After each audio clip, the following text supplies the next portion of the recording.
but anyway, it's very important because I've been doing this for about 5 years. Stand-up is actually the first real skill I tried to build in my life. But there's one particular skill that I worked on, and dare I say I got very good at. Shoplifting. Stealing mainly chocolates from the nearby departmental stores. Enough time I invested in it, I got a return on investment super. With every skill there comes a point when you really have to test it. I got that point too, where I had to go in with my cousin Nithya. The challenge being that both Nithya shouldn't notice, the shopkeeper shouldn't notice. Nithya was talking to the shopkeeper for some reason. I didn't bother why. I went in, did my business, dairy milk in my pocket. I'm walking out with Nithya thinking I should do this for a living. That's how good I am at this. And exactly then Nithya looks at me. She's like, how many did you take? I'm like, what? How many did you take? I'm like, I took just one. It's like, idiot. Why do you think I was talking to the shopkeeper for so long? Like at that point it first hit me, like girls are not who I thought they were. But most skills or most things illegal come to an end when people get caught. Otherwise I'd be peddling ganja now. I won't try stand-up comedy now. I also got caught. My school taught me a lot of things. My school taught me Newton's 3 laws. My school taught me Pythagoras theorem. But it didn't occur to the idiots to let me know there's a new technology called CCTV. I found out in the worst way possible.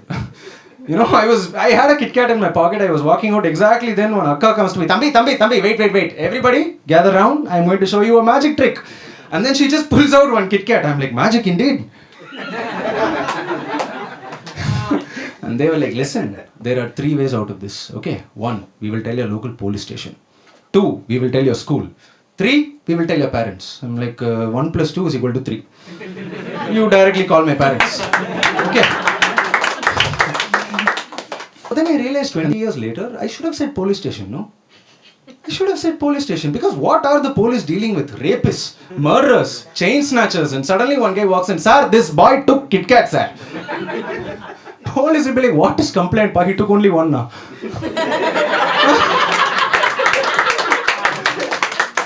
And then at that point, the stealing chocolates stopped, because my father very strictly told me, you will never ever steal chocolates from a departmental store again. So I started stealing money from him instead. I mean, if I'm able to do it in a departmental store where supervisor's only job is to look for people doing this, how hard can it be to steal from someone who's watching India versus Australia in the hall? Every time he felt bad that India lost a wicket, I'm like, there are bigger things for you to be worried about. Right? At first it started with 10 rupees, it went to 20 rupees, and one day all of a sudden I had a 500 rupees note. I didn't know what to do with it. I thought I heard something. I immediately ran. I rushed. I didn't want to get caught. I went and sat next to my father trying to calculate how am I going to spend 500 rupees.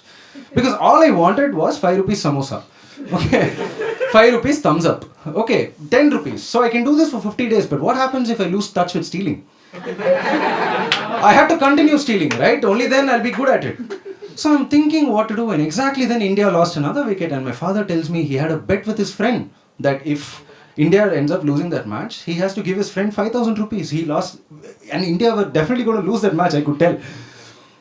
So I felt bad, man. What do I do with this? I have to return this 500 rupees. 500 rupees, I have to put it back no matter what. I waited for the next advertisement. The minute there was an advertisement, I started walking towards my room, wondering why my father is still watching. Just as I enter the room with the note ready, I look at the room and my brother suddenly is in this position. His hand is in my dad's pocket. I'm like, what are you doing here, bro? He's like, what are you doing here? I'm like, I came to look at the mirror. He's like, cut the crap, okay? I know why you're here. I see the note in your hand. Just give it to me. I will leave. I'm like, no, I'm not like you, okay? I came to return it.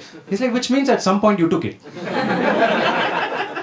Okay, just give me the 500 rupees. I'll go and there'll be no problem. I'm like, no, I have integrity. And then there's a commotion. We get into trouble. And then all of a sudden, my parents walk in. They see me, my brother, and a 500 rupee note in between. My father is like, who's been stealing money? Before I could say anything, my brother's like, Navneeth has been stealing money. And my father started, if you think Australia beat India that day, no.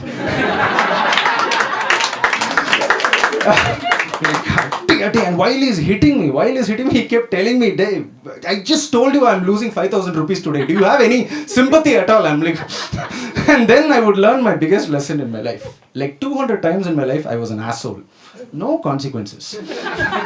The only time I got into trouble was the one time I tried to be a nice guy. Thank you so much, guys. We are now at the end of the show. You have been a fantastic audience, man.